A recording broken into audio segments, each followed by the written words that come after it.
Bang, kalau tidak bawa SIM ditilang nggak? Nah, jadi kita langsung aja ke pasalnya ya. Pasal 281 Undang-Undang Lalu Lintas Angkutan Jalan bunyinya begini rekan-rekan. Setiap orang yang mengemudikan kendaraan bermotor di jalan yang tidak memiliki SIM ya, dipidana dengan pidana kurungan paling lama 4 bulan atau denda paling banyak 1 juta. Jadi tidak memiliki SIM ya, tidak punya SIM dia, artinya tidak ada SIM-nya, itu dia didenda maksimal 1 juta.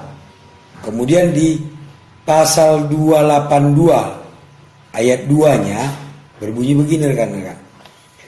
Setiap orang yang mengemudikan kendaraan bermotor di jalan yang tidak dapat menunjukkan surat izin mengemudi yang sah ya, itu dipidana kurungan paling lama 1 bulan dan atau denda paling banyak Rp250.000.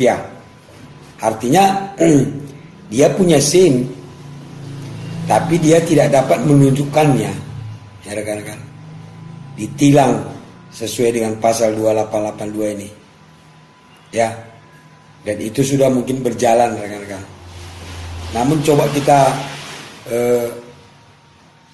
berpikir lagi mengulasnya ya kan, sesuai dengan berkaitan dengan tilang elektronik rekan-rekan. Ini menurut pendapat saya, tapi yang dilaksanakan di sini adalah melanggar, kalau tidak bawa SIM itu melanggar pasal 288 ayat 2, tidak dapat menunjukkan ya, tidak dapat menunjukkan, artinya kan dia punya tapi tidak dapat menunjukkan. Sekarang lagi mau diterapkan tilang elektronik rekan-rekan.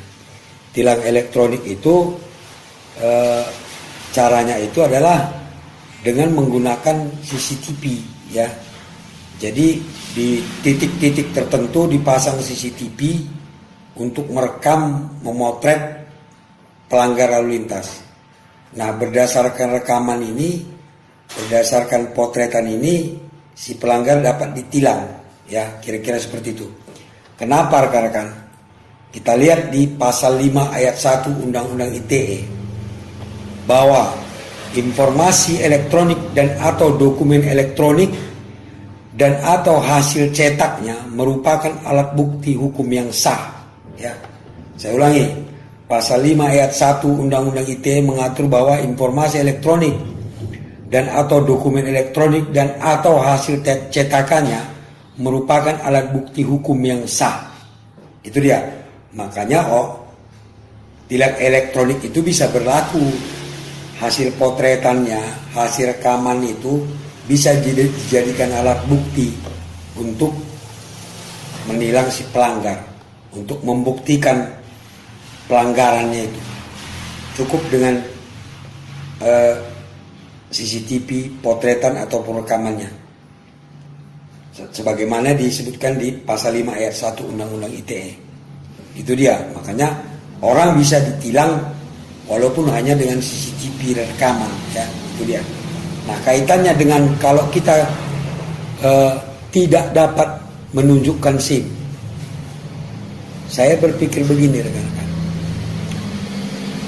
Kalau kita bisa menunjukkan SIM ini berarti kita tidak ditilang, ya kan?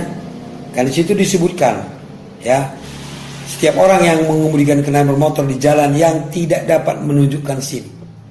Nah, kalau dia bisa menunjukkan SIM-nya bagaimana?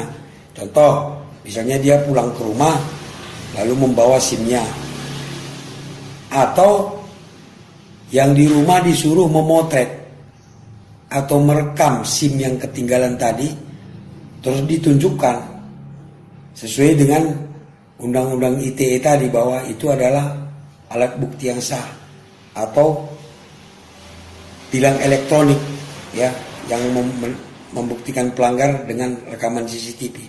Bagaimana kalau kita bisa menunjukkan SIM dengan menunjukkan rekamannya secara langsung, misalnya dari rumah atau dipotret, itu ditilang nggak kira-kira? Nah, kalau kita membaca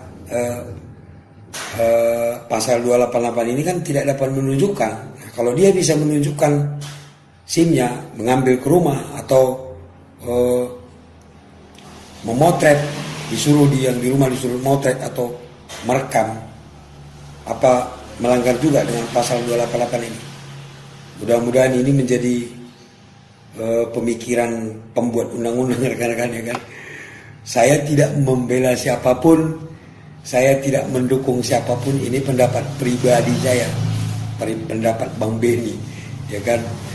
Barangkali berguna ya kan, menambah pengetahuan kita gitu kan. Namanya juga hukum kan rekan-rekan, kita boleh membahas, boleh berbeda pendapat kan. Berbeda pendapat dalam hukum tidak bisa dihukum ya kan. Kenapa orang sampai ke Mahkamah Agung aja, yang namanya Hakim Agung aja masih dibantah dengan mengajukan PK ya kan.